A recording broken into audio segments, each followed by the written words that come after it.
What? Aliens are coming? Hot ones like Melania or the ones that Steve Miller's gonna...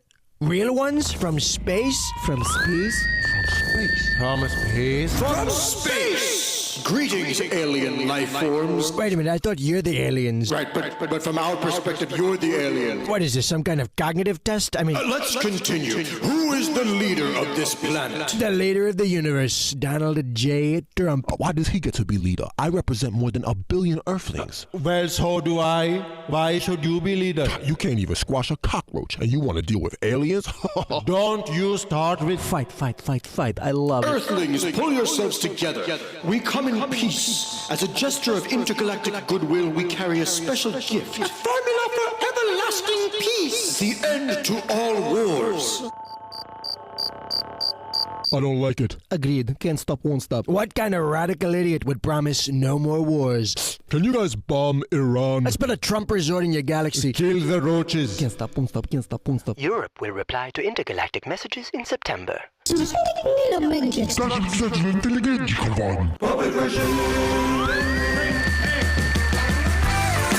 Somewhere in the bowels of a city that never sleeps Kevin McCullough, radio host with Salem Media, is a man also not sleeping. Syndicated radio talk show host Kevin McCullough. And that guy would like a word with you. Many of you know him as Nostradamus. Of course that Kevin show is going to be great. The only thing that could be greater, of course, would be that Donald show. We don't have that, so we have that Kevin show. Featuring the music of Dick Tunney and the Dream in Color Orchestra. Straight ahead, the corruption of Dr. Anthony Fauci, Tully Stimpson from the Heritage Foundation, and Dr. Monique Yohanon both weigh in. In hour two, Peyton McNabb on the WNBA's complete implosion on what is a woman. And a bit later, can a AI have God at its center? Eric Reed from Dominion Chat joins us. And Francesca Battistelli in the spotlight. And now from Times Square, where Mayor Zoran Mamdani is putting his final plans together to invade Poland, here's that Kevin.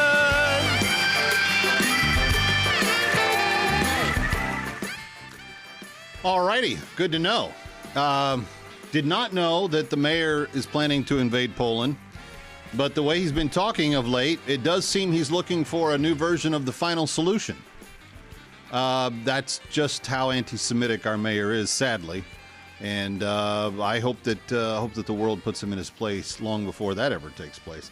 He doesn't realize he doesn't have the power to do this. You know this, right? You're just the mayor. You don't get to invade other countries and stuff. You have to become president to be able to do that. Anyway, welcome aboard. It's the weekend. Glad you're with us.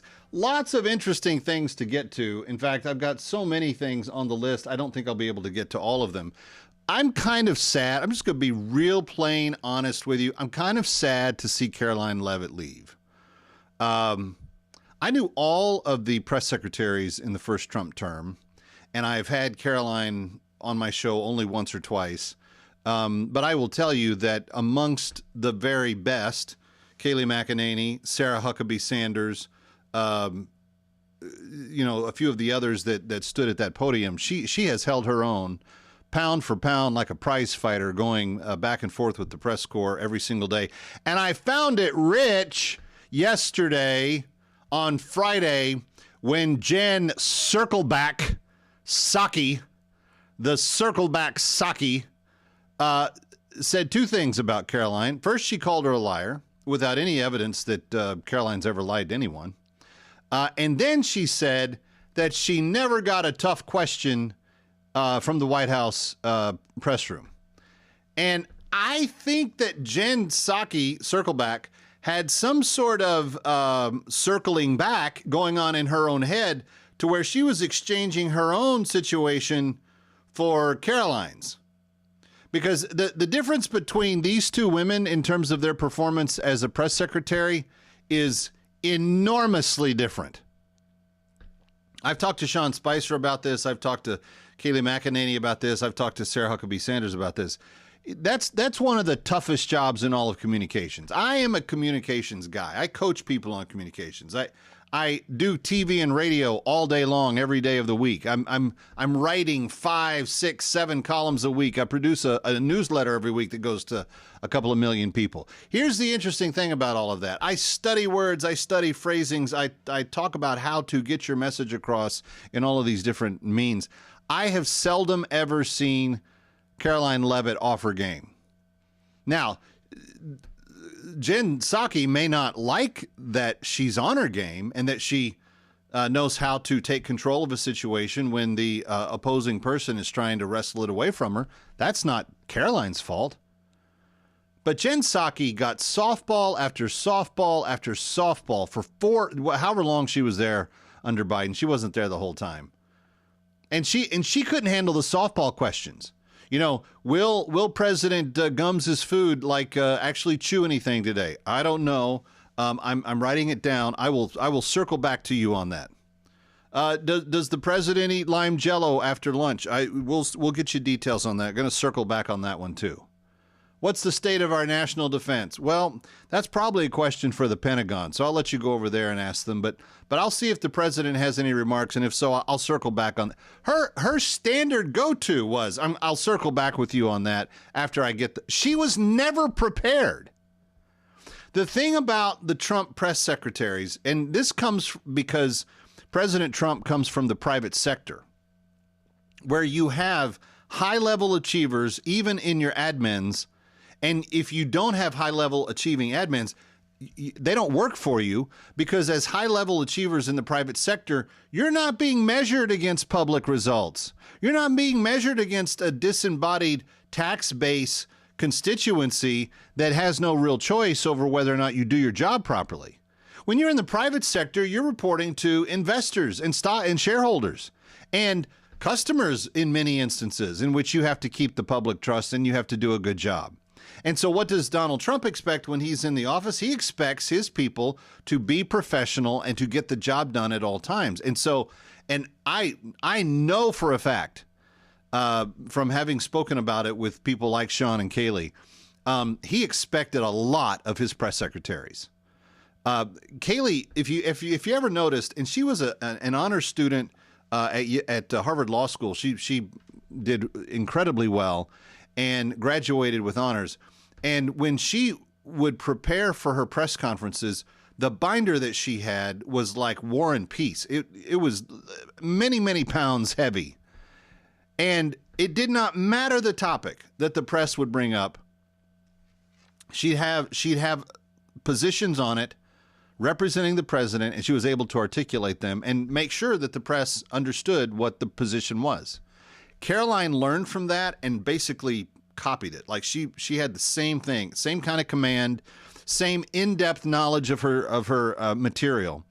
And when you represent someone like Trump, you have to do that because he's expecting that to be done on his behalf. And he's so articulate. He doesn't really need people to come out and speak for him. He just doesn't need to go out and do a press conference every day. It's not what the job of the president is. Having said that, Jen Psaki couldn't talk her way out of a paper bag. She had a hard time explaining what the meaning of is, and nobody in the Democratic Party can give you what the definition of a woman is. That should just give you an idea of how all these coaches in the WNBA probably vote too. I don't know what a woman is. How can I possibly know what a woman is? I'd have to have objective truth or something like that to be able to figure that out. So circle back, goes after Caroline late in the day on Friday, calls her a liar, says that she never got a hard question. All she got was people just tossing hostile missives at her, and she handled it incredibly. And here's the part that probably drives Jen the most crazy. Caroline doesn't worship the job. She worships God. She loves her family, and she wants to be a present mom with her children. Not sure that Jen desires any of that. Maybe she wants it. Maybe there's a piece of her inside that is sad that she doesn't have it. But at the end of the day, circle back, I just think it's jealousy. I just think it's pettiness.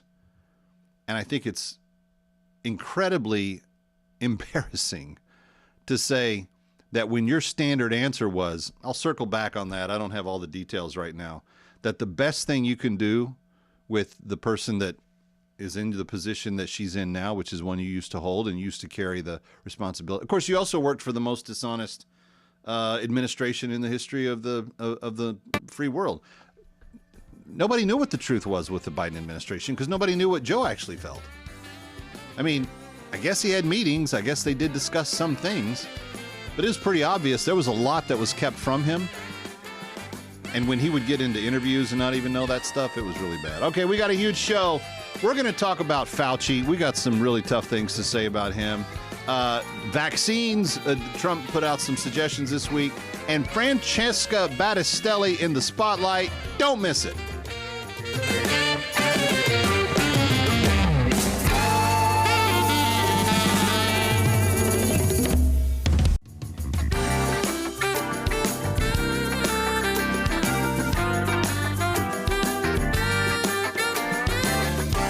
Now, back to that Kevin Show with Kevin McCullough. All right, welcome back. It's That Kevin Show. ThatKevinShow.com is where you go for all things related. The TV show, the newsletters, the column daily at Town Hall, and, of course, the radio podcast each day after the show has aired. Cully Stimpson is back with us. He is the acting director of Legal Policy Center and senior legal fellow for national security at the Heritage Foundation, and we speak with Cully on a regular basis. Cully, the fact that Dr. Fauci has been back in the headlines for the last couple of weeks is really, I think that it's quite painful for a lot of Americans to see him take the fifth 111 times in a Senate hearing when people are still really looking for genuine answers, I think is a dreadfully painful reality for a lot of Americans. And then yesterday you have this series of text messages kind of get revealed that at 11 a.m., he's telling the public one thing, and at 6 p.m., he's texting to two other people that were in the higher-ups of the national health discussion the exact opposite. This is the kind of stuff, and I was saying for years, Senator Johnson said it in the last 24 hours, but I was saying for years that Americans are going to lose complete faith in all of the health institutions in America because of COVID for some time to come. This only underscores what I was saying all that many months ago. I think what we're starting to see is that, Tony Fauci, who probably had a somewhat decent career, probably a remarkable career as an unknown government scientist in public health for years, and then COVID happens. I have it on good authority that he had an ego bigger than the state of Alaska before that, and he was vicious in private meetings to people and berated people in private meetings when they didn't say things he wanted to hear. But he was the public face for this pandemic. And when it's your turn to step up in the public spotlight, regardless of whether it's a national security issue or any other issue, what you really owe the American people is to be forthright, honest, and direct. It's okay to say, we don't know. It's okay. In fact, it's probably better than doing what he's done. And I think you were never going to get him to say anything under oath at that congressional hearing. He was going to take the fifth no matter what, especially because of the state proceedings. And the Biden pardon covered any crimes he committed from 2014 to the end of the Biden administration, but he could still be, prosecuted for perjury or other things he committed before or after that bookended pardon. And so you're never going to get the full truth from Fauci, but what you are seeing is a window into the man himself through his diary entries, his I Love Myself diaries, and now the texts. And that is nauseating, frankly, because what you see is, and look, the lab leak is probably what happened. The Chinese are to blame, okay? The Chinese are to blame for not telling people early when they knew what was going on. So Fauci's not to blame for the lab leak, but he was the pointy end of the spear. He was the skipper of the ship. Right? And I'm a Navy guy. Captain goes down with the ship. And he owed it to the American people to be forthright, honest, and direct, and he wasn't. He was duplicitous. He was an egomaniac. And nobody's going to be satisfied at the end of this evolution because he's not going to prison for any long period of time. Contempt of Congress is a misdemeanor by statute. Even if he gets jail time, it'll be minimum. I don't think he's going to get any. The fine is capped at $1,000. So nobody who wants Fauci to walk the plank is going to be happy with this. But I think those texts confirm what a lot of people thought. Yeah. And the diary 100% confirms that this guy was the wrong guy for the job because he let his ego and his self-aggrandizement take over from his duty of fidelity and truth. Well, and there's other things that we've learned along the way. So now we know that for the most part, the working consensus is that came from the lab. We know that Dr. Fauci authorized the funds that ended up going to the lab to work on creating novel viruses that had a hard time having solutions for, and whether it was this one or not, he was certainly of the mindset that this is something that we should be doing. Gain of function became a piece of everyone's vocabulary that we didn't want to learn. But even on things like what was revealed yesterday, you had he had previously published that out of 804 pregnant women they had tested, a little more than 100 had come down with problems with the pregnancy and miscarried. That was like 12% or whatever of the actual math.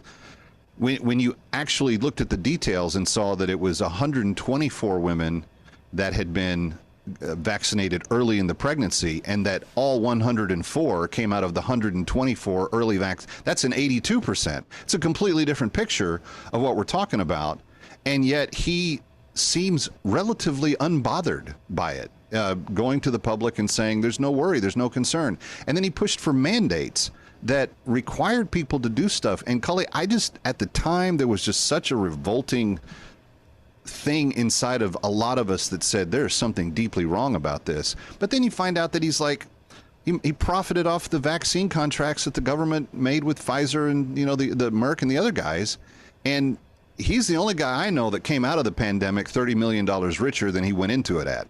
And at some level, I think the American people are saying we need justice in this situation. You're not getting it. And that's a really, really hard pill to swallow, no pun intended. Truly is. It is because, there's an argument to be made that after MERS and SARS, public health officials in this country should be looking around the bend and funding some type of research to figure out how we can avert or gain the function of some coronavirus to avert the next SARS or MERS. We could have that debate, and that would have been a healthy debate to have if it was out in the open, right? And it was forthright, honest, and direct. Setting aside the national security concerns, you still could have had an open discussion about that on what makes sense. But fast forward to the miscarriages, my goodness. We weren't pregnant at the time. You just said you guys weren't. No. But just think of all the young boys and girls who and families who have been not only disrupted by the loss of learning and the masking and the made-up 6-foot social distancing. And by the way, people letting people out of jails and prisons as an excuse because they're part of the prison abolitionist movement, and so they really wanted them out on the street anyway. All the social disruption that happened. Anthony Fauci knew, because you know from his diary and you know from his texts, and I think we're just seeing the tip of the iceberg on these texts, that serious scientists were telling him things, red flashing light, red flashing light, red flashing light. He walks out in front of the camera, green flashing light, green flashing light, green flashing light. The disconnect between those two things is, in my mind, the character flaw. And that had huge geopolitical ramifications. Millions of people died because of it. You're not getting justice for this guy. It's not going to happen. Cully Stimpson, Heritage, appreciate all that you're doing. Thank you for being with us. Thanks for having me. Kevin McCullough coming right back from New York. Stick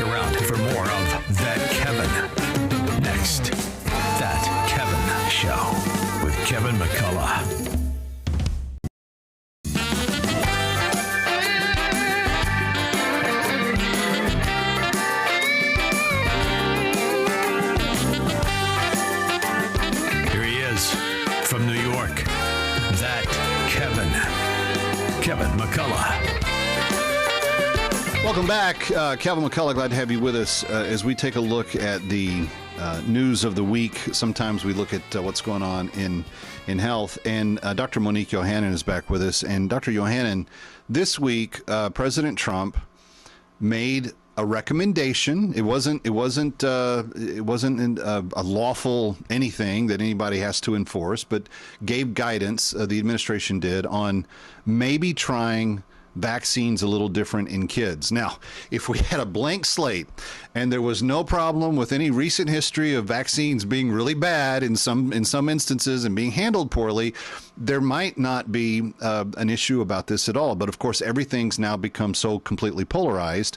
And I think one of the reasons that the Trump administration was swept into office by the landslide that it was in 2024 was because with RFK Jr. and at least a modicum of medical professionals that maintained their independence, like Marty McCary and some others, who said, hey, listen, we're actually going to look at stuff with fresh eyes going forward. And that's what the president has asked the major health industry to do, is to take a look at how we, administer these vaccines for kids. And I just have to say, I don't understand the pushback from the other side when what Trump says is it's not like a law.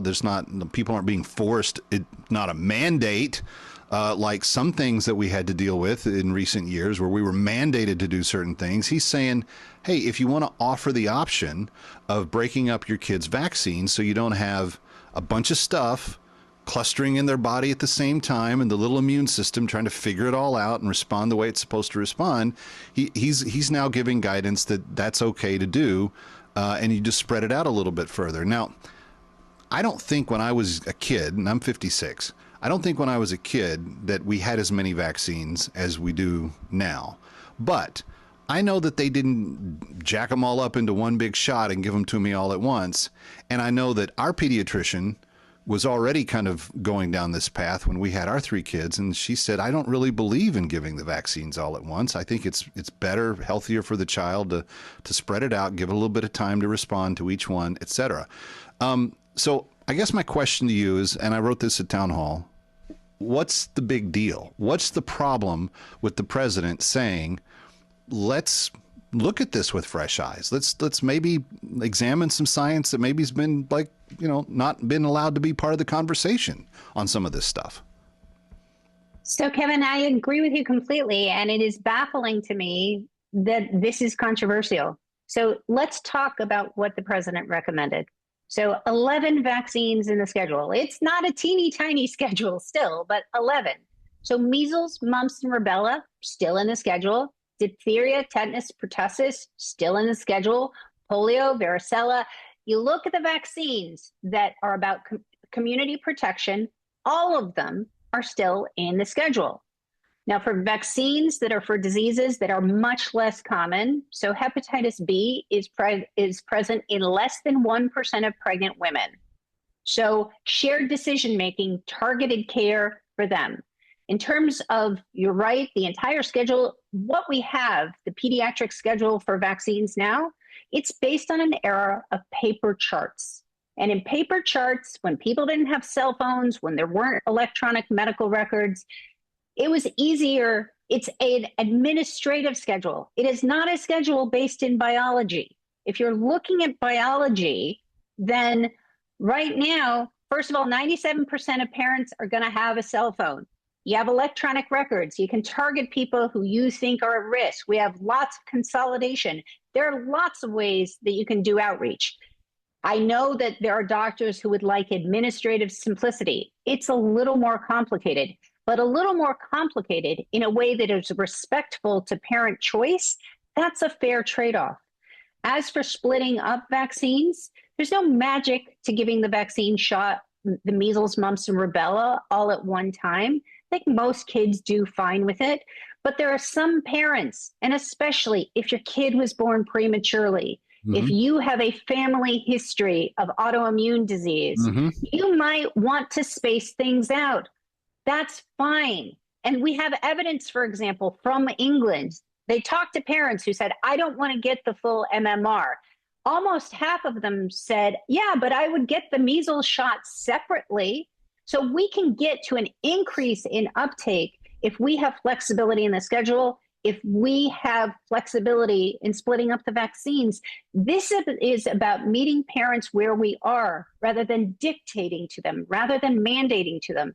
This should not be controversial. This is about respect, and this is also about science. Well, and that's the part that, and it's interesting that you ended on that point in this segment. We're going to take a break and get back. Stick around for more of That Kevin. Next, That Kevin Show with Kevin McCullough.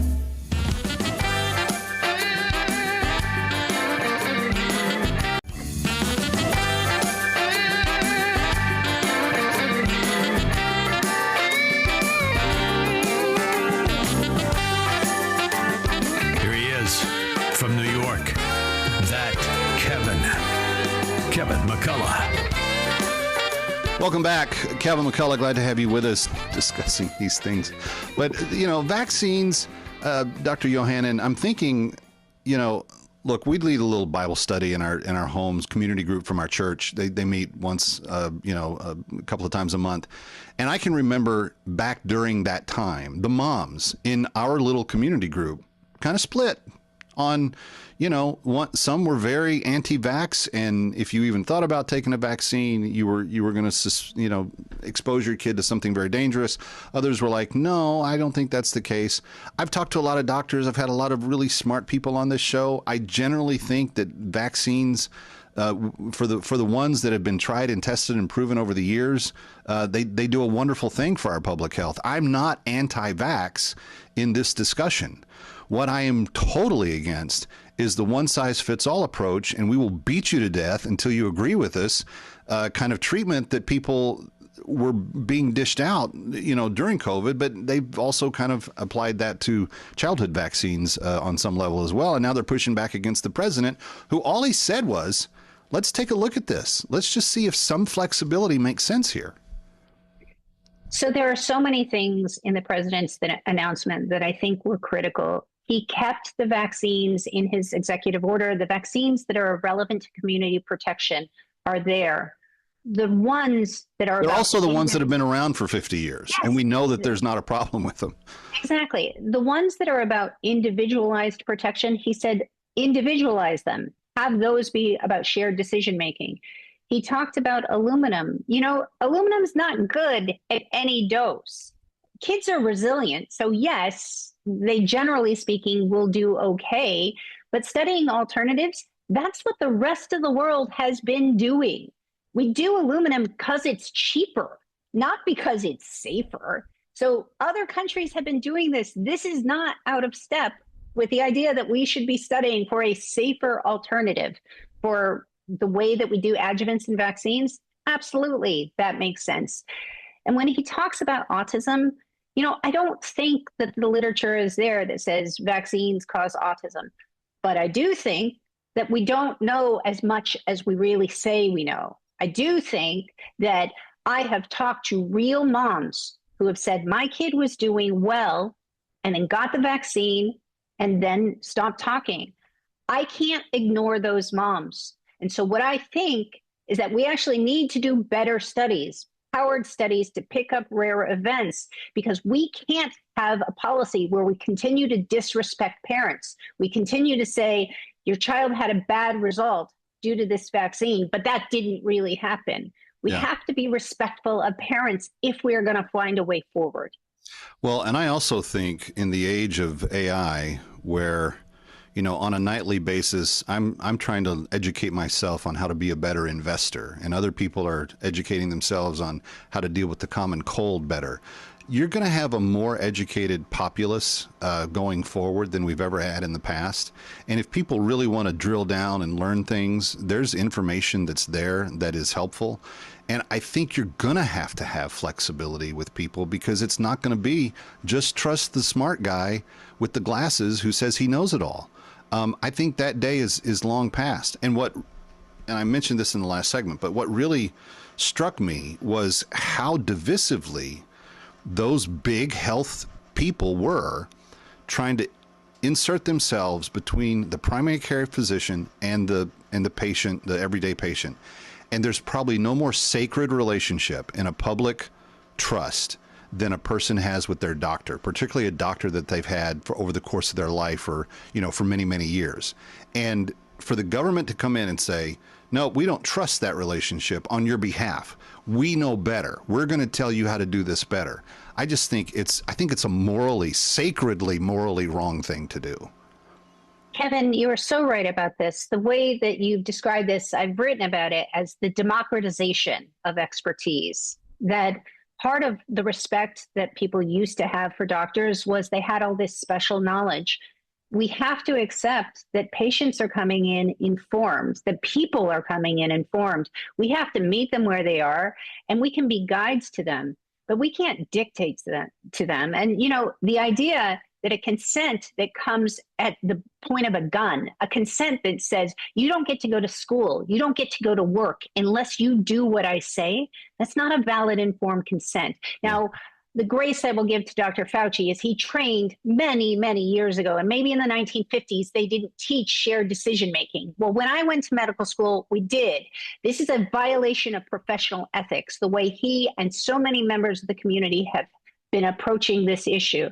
Vaccines are important. I think that we need to be sure that we keep herd immunity in the United States. I am horrified by the outbreaks, but the outbreaks are a consequence of the lack of trust and the prolonged school closures. Until we acknowledge that, we are never going to get back to herd immunity. And what President Trump did that was so important is said, we're going to approach lots of different strategies to try to get us back to herd immunity. He should be applauded for this, not chastised.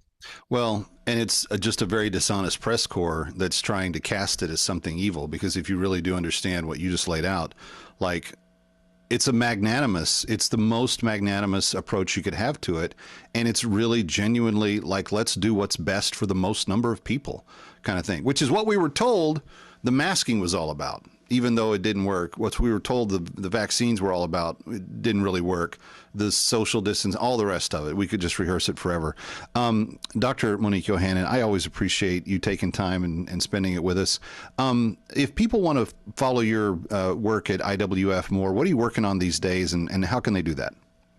I'm writing a lot about MAHA. And so, if you just look up my name, Monique Yohanon, I'm going to put out a pitch, though. Right now, there is an autism report. And if you look at my X account, Dr. Monique, there is a place for public comment on autism. There's a strategic report on autism. I would really encourage parents, researchers, clinicians, reach out. HHS is looking for guidance for feedback from the public. It's open through August 20th. Oh, so wow. If you look, Dr. Monique Yohanon, if you look on X, so that's really where I'm very passionate now. We've had such an increase in profound autism. We can do better for those parents and those kids. So definitely. And also, if you want to read about my vaccine report, Revisiting Vaccine Policy. It's online at IWF and really gets to the point. Stick around for more of That Kevin. Next, That Kevin Show with Kevin McCullough.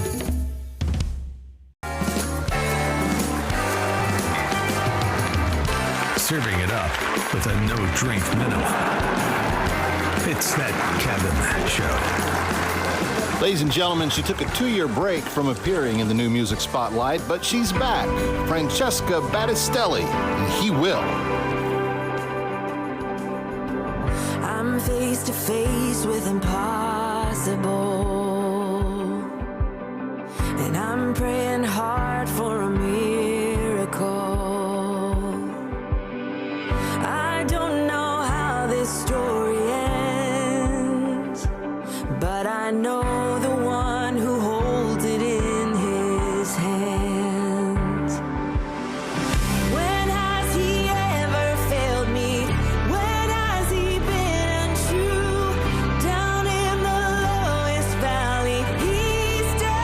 comes through.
Marking a return to the New Music Spotlight, it's Francesca Battistelli, and she will be back with us, by the way, at the end of hour 2 with a really upbeat tune to help just set the rest of your weekend on fire the right way, and I hope you'll stick around for that.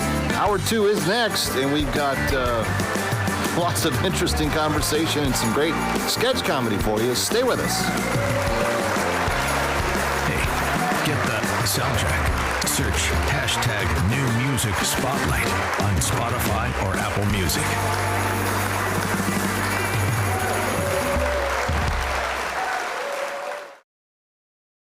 New York City Mayor Zoran Mamdani appeared dejected today after he tearfully admitted he lacks legal authority to invade Poland and finally do something about the Jews. Mamdani had reportedly explored every possible legal avenue in order to raise up an army and launch a blitzkrieg against the Poles, but came up empty. The mayor addressed supporters of his plan to invade Poland to break the news to them gently. It's a huge bummer. Apparently, I do not have the legal power to conquer foreign nations, which was a centerpiece of my campaign. I know this comes as a big disappointment to my supporters, but my hands are tied. Trust me, no one wants to invade Poland and deliver a final solution to the Jewish problem more than me. Legal experts had previously warned Mamdani during his mayoral campaign that he lacked authority to launch such an invasion, but he refused to listen. He kept insisting that he could figure it out, and if not, his mom would help. Let me be clear. The mayor of New York City simply does not have the authority to start a war in Eastern Europe just because he wants to do something about the Jewish question, no matter what his mom says. Mamdani also announced that his legal team had informed him he sadly lacks the authority to go around the city beating Jews with sticks. Coming up next, concerns are being raised over Mayor Zoran Mamdani's new immigrant enclave map after everyone noticed that the mayor had added a little Auschwitz in the middle of Brooklyn, a place with the best pizza ovens in the city.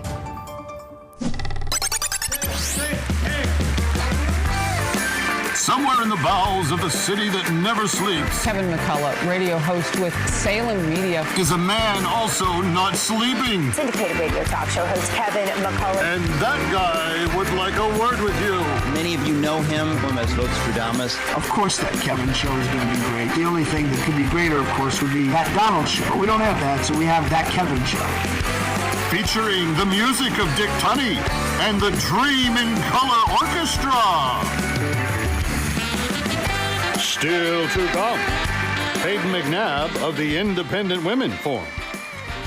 We'll also ask the question, can God be in AI? Eric Reed from Dominion.chat joins us. More sketch comedy, and returning to the spotlight, Francesca Battistelli.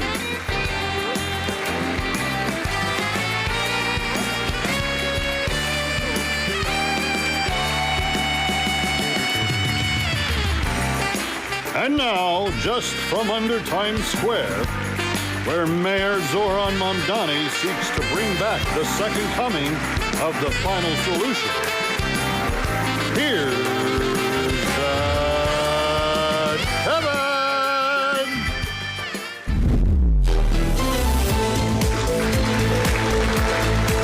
For Assignment Desk Weekend, I'm Kevin McCullough. Luigi Mangione pleaded guilty in federal court to stalking and killing United Healthcare CEO Brian Thompson, telling the judge he knew exactly what he was doing. His lawyers are now hoping that the guilty plea helps them fight the state murder case on double jeopardy grounds. So apparently the newest legal strategy is, yeah, I did it. Therefore, you can't prosecute me for doing it. Law school tuition suddenly feels heavily overpriced. Meanwhile, Jen Psaki blasted outgoing White House Press Secretary Caroline Leavitt as a liar who supposedly faced hardly any tough questions. Jen Psaki, who once treated the term circle back like a constitutional amendment, is apparently concerned that the briefing room has become too easy. In Minnesota, Democratic Senate candidate Peggy Flanagan is blaming Governor Tim Walz for the state's massive fraud problems. Slight complication, Flanagan has been Walz's lieutenant governor since 2019.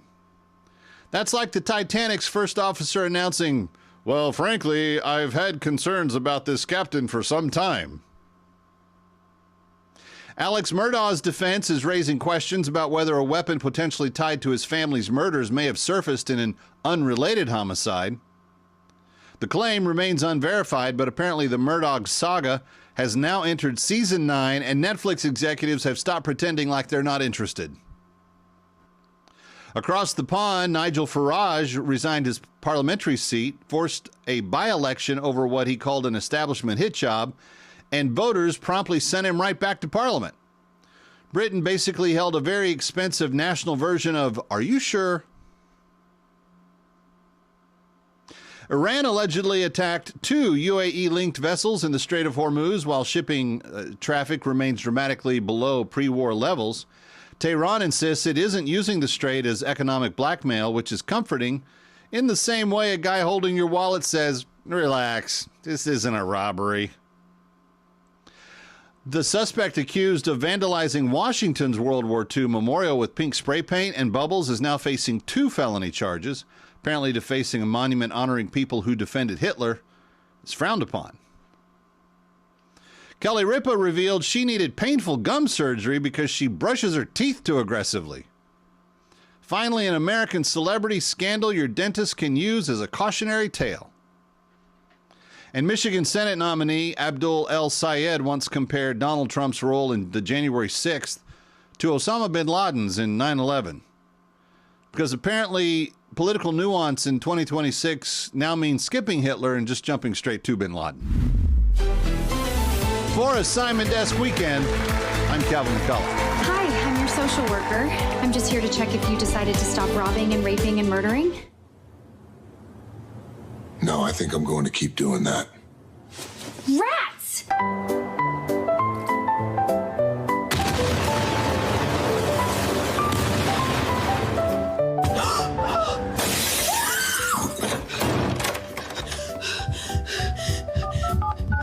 Someone is breaking into my house! That sounds awful. We can mail you a pamphlet on dealing with the trauma. A pamphlet? It's free. Oh, okay. Sure, send it. Crime is down 100% now that the government is no longer tracking crime since it can't do anything substantial about it. So true.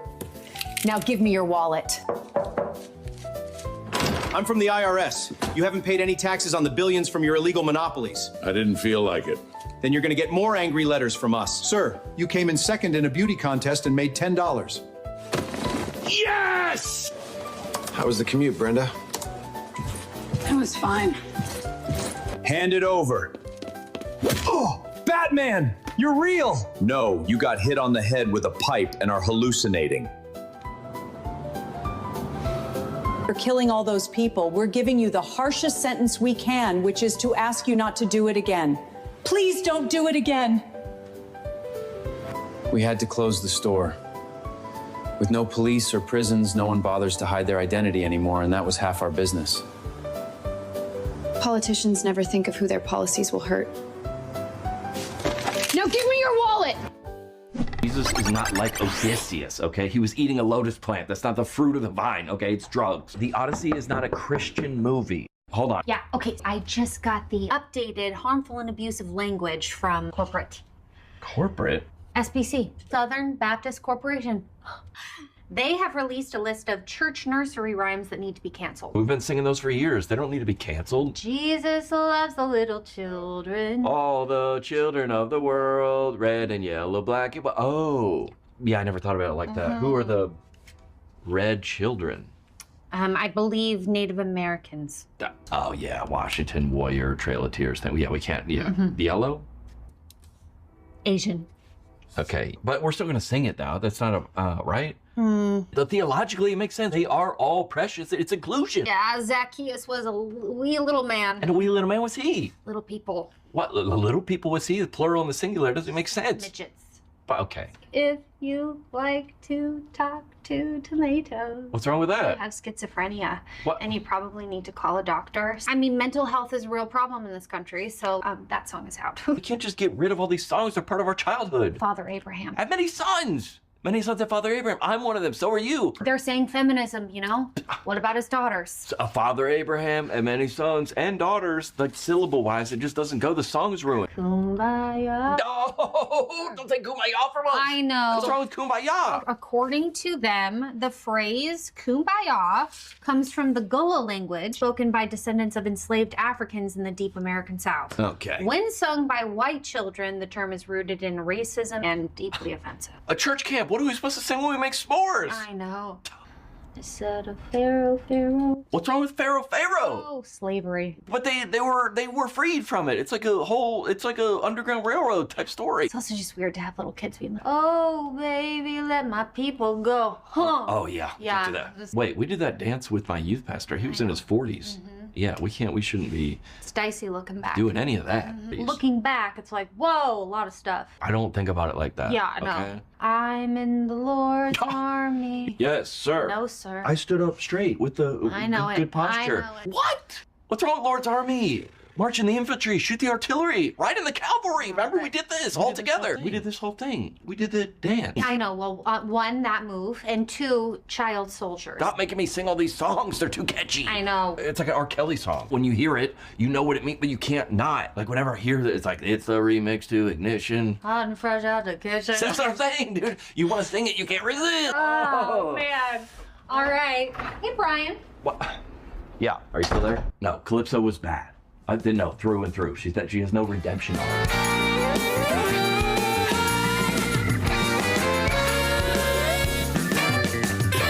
Ready or not, we'll be right back. That Kevin.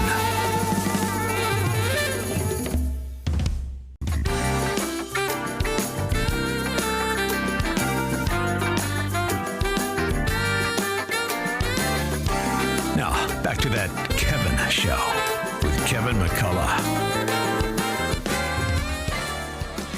Welcome back. Kevin McCullough, glad to have you with us. It is That Kevin Show, and you know that we like to frequently check in with the Independent Women's Forum for all of the kind of insightful areas of public policy and public thinking that they do on some of the most important issues of the day, everything from the economy to how common sense plays out in the marketplace.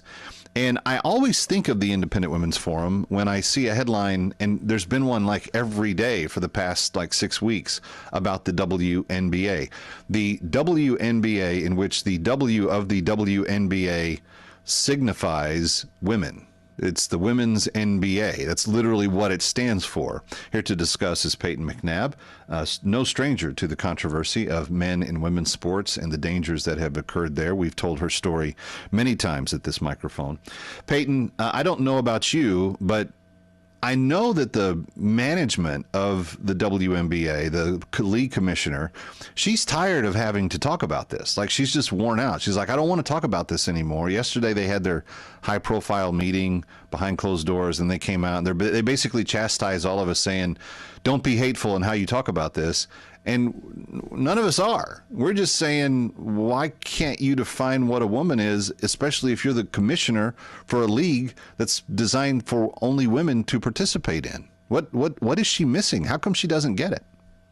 You know, that is the golden question. I think, you know, like you were saying, she is the head woman in charge of a women's organization. And it's just sad to see because it looks like she's essentially pulling up the ladder for every woman behind her. Or I'm not really sure what it is or what other explanation it could be, because how can you not know what a woman is, especially if you are one? Like, it's just such a dumb sentence. And the fact that it's real life and it's taking away from these women who have trained their whole life to be able to play on such a high playing field and to get so many people to watch. But now it just seems like everyone's watching for different reasons. The WNBA's only media relevancy has been anything but basketball the past I don't even know how long. Several months, yeah. This whole season, basically. Yeah, maybe the whole season. And it's just sad because girls are paying the price at the end of the day because they can't answer probably the most easiest question of all time, one that even had to go to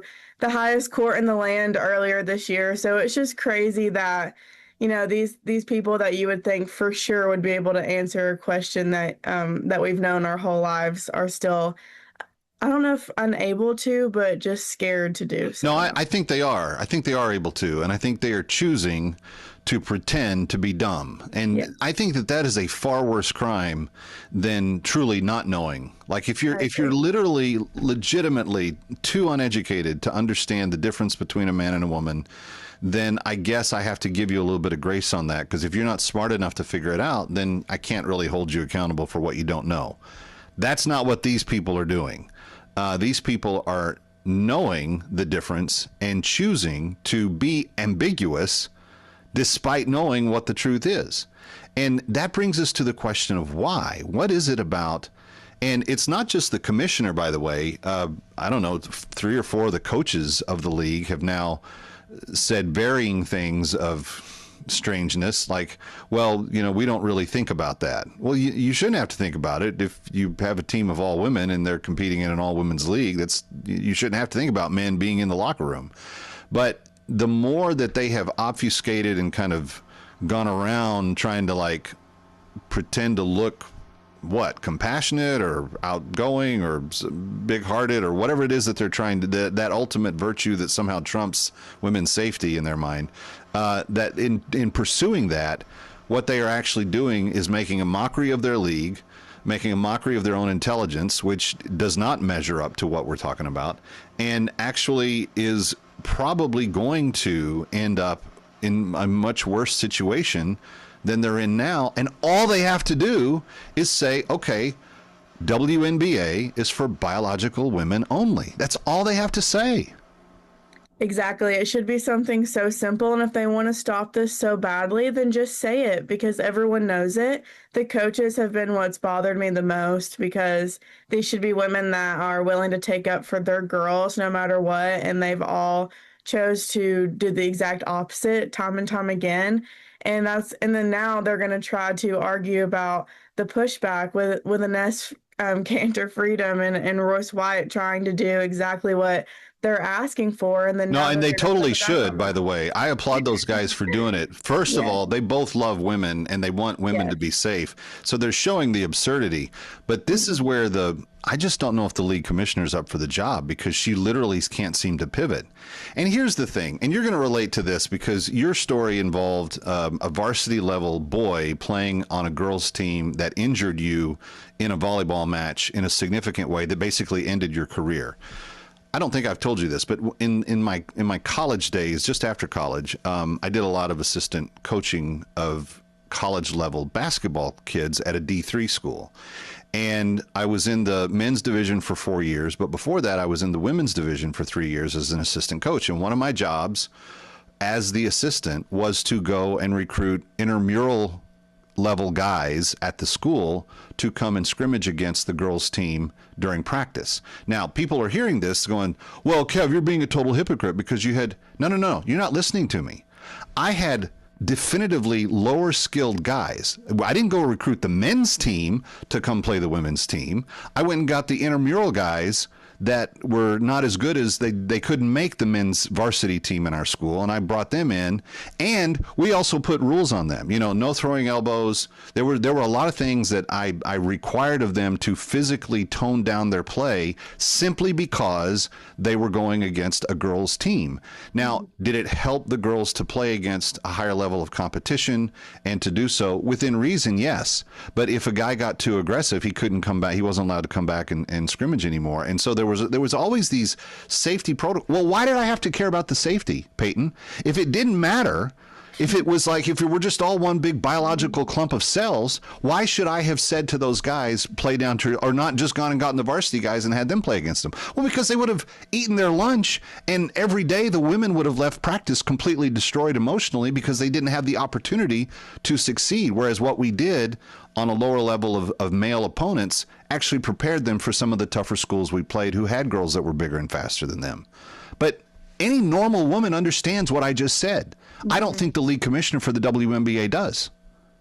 No, and it's just sad. And it really, really is. I mean, I think that's just like the best way to describe it, because I've tried to like look at every single angle of this. Of course, you want the conversation to be about basketball, and they try to keep it, they're attempting to try to keep it in that way, but it's just because it goes against the agenda that they want to push. They have no problem being in political conversations or controversial topics in the league, and they actually often encourage that. So for them to try to or demonize Sophie Cunningham for saying the exact opposite, and then try to lecture all of us for calling out that you're not taking up for girls and you're not standing up for your players.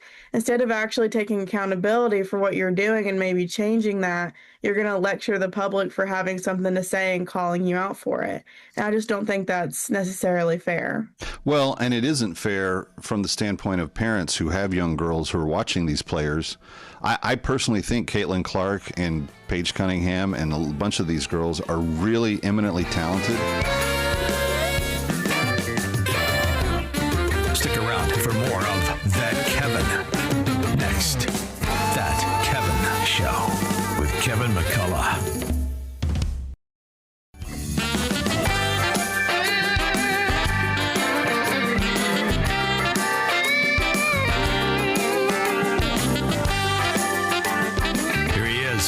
From New York, That Kevin McCullough. Welcome back. It is That Kevin Show, thatkevinshow.com for all things related to the show, including the podcasts and the TV shows and the columns and the social media, and where you increasingly know about the sponsors of this show, one of which is I'm very excited about, my good friends over at Dominion.chat.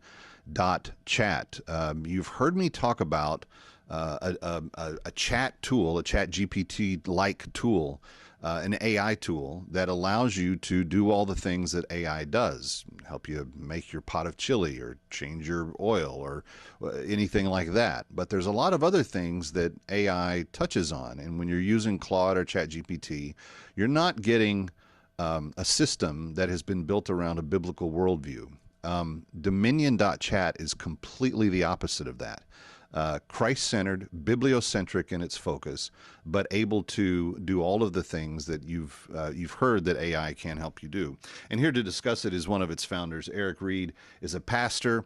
In fact, Eric, one of the unique things about Dominion is that it was all of you that were involved in the founding of the company are pastors, and you lead congregations, and you have people that are concerned about this that you minister to on a weekly basis. So talk a little bit about the heart behind all of this, because it really is an extension of what you guys are trying to do from the pulpits.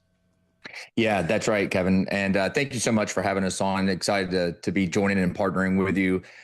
This really started over a year and a half ago with one of my other co-founders, who's a pastor. He's also a headmaster of a classical school, came to me and said, "Hey, are you using AI in any way?" And I said, "Yeah, I am. I'm finding opportunities to use it here and there, different things." And he said, "Okay, he said, me too."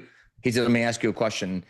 Are you concerned about Christians who are not as theologically versed and biblically grounded as you, just using any AI platform?" Mm-hmm. And it was the first time that I'd stopped and thought about that question. And I said, "Yeah, honestly, I am." We do a great job at my church really emphasizing the importance of a biblical worldview.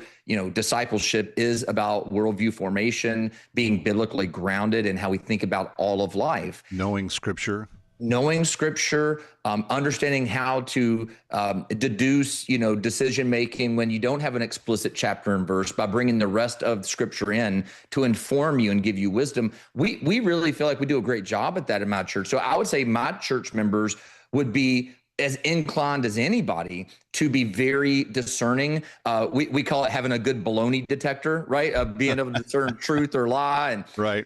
And yet, when he asked that question, it made me realize, man, it does concern me, because if you're just trusting what this AI machine is giving you, you have to understand there is no such thing as neutrality. So somebody has built in the assumptions, the presuppositions of this tool, and it is informing what it feeds you back. It's not just giving you, neutral information. And so, yes, he came to me and he said, "Are you concerned about that?" I said, "Yeah, actually, now that you say that, that is concerning." He said, we need to do something about it. And I was like, well, listen, I don't know anything about building AI, but I do know somebody in my church who that is what he does. Literally, he went to Stanford, graduated with engineering and AI. Long story short, we brought him in, and that became the 3-man founding team, myself, Coat, and Brandon Maddock.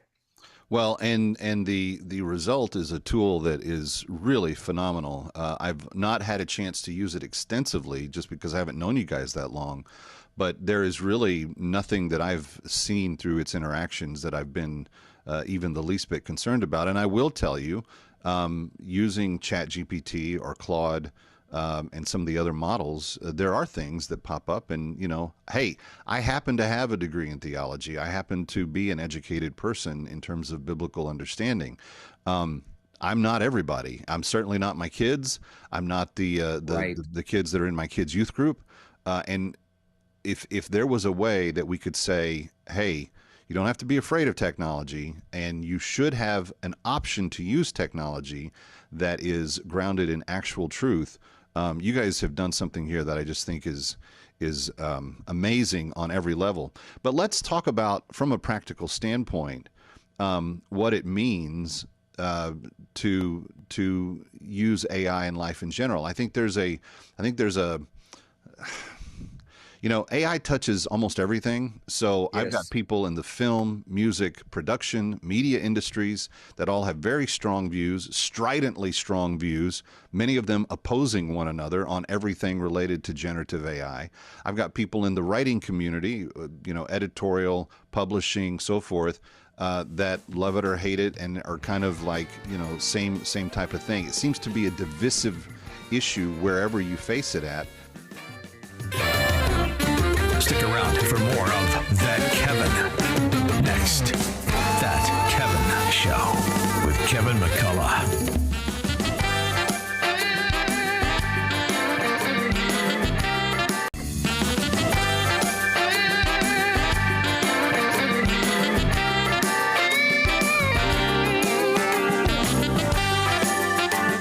Here he is from New York. That Kevin McCullough. Welcome back. Kevin McCullough, glad to have you with us. Times Square is where we come from. Eric Reed is with us. And Eric, just before we went to break, I asked you about how people of good conscience, it's not just Christians, but people that want to have integrity should be thinking about AI and how to kind of interact with it constructively. I know that for me, I've got friends, let's just say, in the musical industry. I've got Grammy-winning friends that live in Nashville. I've got church musician friends that live here in the New York tri-state area, and everything along the way. Church leaders to professionals and everything else. Every one of them have a different opinion about what AI is, and every one of them have a strong opinion about what they believe about it. There's almost no neutral ground on any of this. But I was asking someone who was protesting it pretty hard a couple of weeks ago. I said, well, what's the deal? And they say, well, it's disruptive technology, and it's gonna replace people. And I said, well, just music for music, the pipe organ was a disruptive technology. It replaced a symphony, an orchestra. Synthesizers were disruptive. They replaced all kinds of things that you had to pull together to get those types of sounds to occur. Drum machines could put artificial rhythms into songs. That tractors replaced people walking through fields, hand-picking crops. Well, and I'm saying now, yet there are more drummers drumming than there have ever been drumming before drum machines were invented. It's not always the case that disruptive technologies eliminate former art forms, but sometimes they actually draw more of them out. Am I wrong in understanding? Yeah. So here's the thing. It's not totally wrong to say it's disruptive and it's going to replace people doing certain types of things. It will upside down some people for sure. There's that, and every technological advancement has done that. But here's what it's also simultaneously done, which I think AI is absolutely going to do. It also births new industries. it births new opportunities. I mean, the truth of the matter is, when you think about music, yeah, there are AI apps right now that may replace studio musicians who are going to cut demo tracks, for example. Right now, they can put in what they want a demo to sound like. They can take the instruments, put in the chord structures, and it'll spit out that demo immediately. You don't have to schedule studio time and pay drummers and guitarists to come in and do the demo. But it's never going to replace the need for musicians. It's never going to replace a band playing in front of an audience. Nobody's going to show up and listen to an AI track, because here's the deal. We don't want to show up and just listen to them hit play on the CD. We want to see the actual musicians. That's never going to change. But it is going to be disruptive in that, yeah, there may be less people doing certain types of things that they used to do. There may be less coders, but it doesn't mean there's not going to be more people involved in different aspects of what used to be software development or whatever. So this is what I would say. I would say the way that we need to think about this, there are ethical implications around the way. I think AI can be leveraged as a tool that can help us to be creative. It should not be something we outsource our creativity to.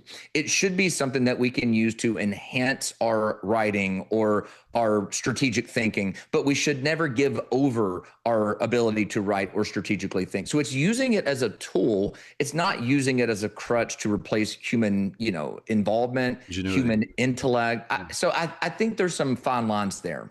Well, I think it is important for us to think clearly about this, and that technology has been consistently replacing itself. You mentioned for many centuries. I mean, the day after that Ford brought out the Model T, buggy and wagon producers started losing business. It was inevitable, and yet you still have people that make buggies and wagons now for different purposes, but it's not on the scale that it was before. There's also the Ford manufacturing plant today uses more robotics to create and assemble vehicles, but there's still human beings that are overseeing, watching. There's quality maintenance inspections. So again, it just changes things. It doesn't necessarily altogether replace. Well, and one of the things that I think is important, a number of years ago, IBM had Watson. Watson was kind of like the first kind of learning intelligence AI kind of thing that the public was aware of. There were others that were in research prior to that, but that was the first one that the public kind of noticed. He went on Jeopardy, spanked Ken Jennings, just beat him to death. But they also enrolled Watson into a medical residency in the University of North Carolina medical system.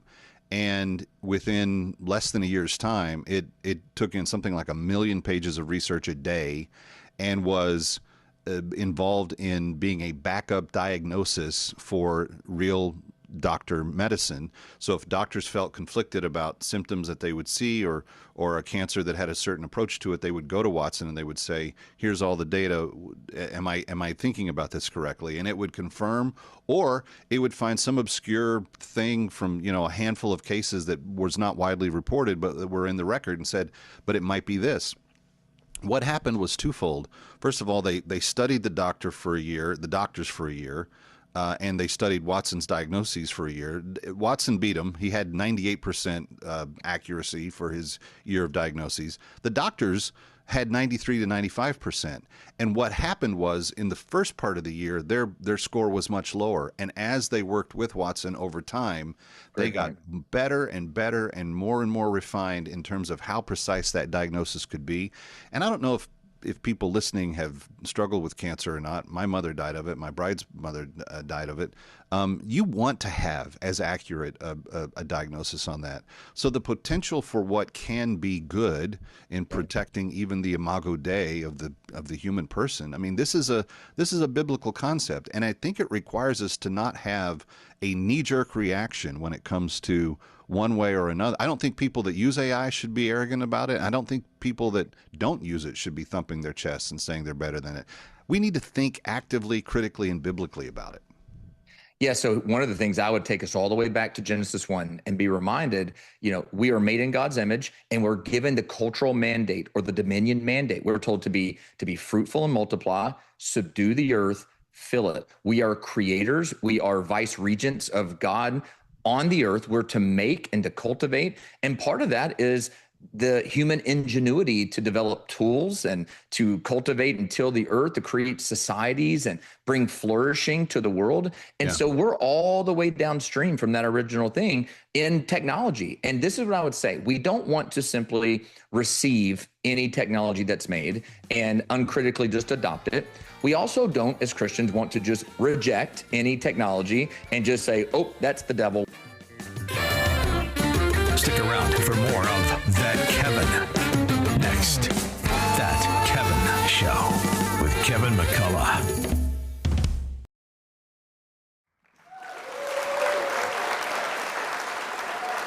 Welcome back to That Kevin Show as we round out this weekend edition. Once again, Francesca Battistelli. There's a fire inside, you can feel it burning. It's a neon light glowing like a furnace.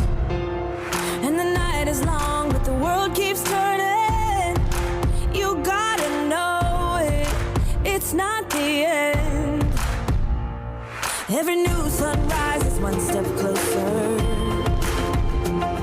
It's a sign in the sky that the fight's not over. So face the world, it's now or never. This is your moment, let it begin. This could change everything. Can you feel it now? Something's in the air. This could change everything. I know we're gonna know it when we get there. No more waiting, I'm taking the chance. This could change everything. Let it begin. See the world outside in Technicolor. Be the one who paints outside the numbers. Like a child who is lost in wonder. I don't wanna lose it. I'm breathing it in. This could change everything. Can you feel it now? Something's in the air. This could change everything. I know we're gonna know it when we get there. No more waiting, I'm taking the chance. This could change everything. Let it begin. You can feel it coming like a flood.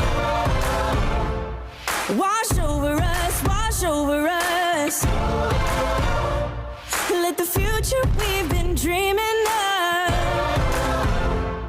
wash over us, wash over us. You can feel it coming like a flood. Wash over us, wash over us. Let the future we've been dreaming of wash over us. This could change everything. Oh, this could change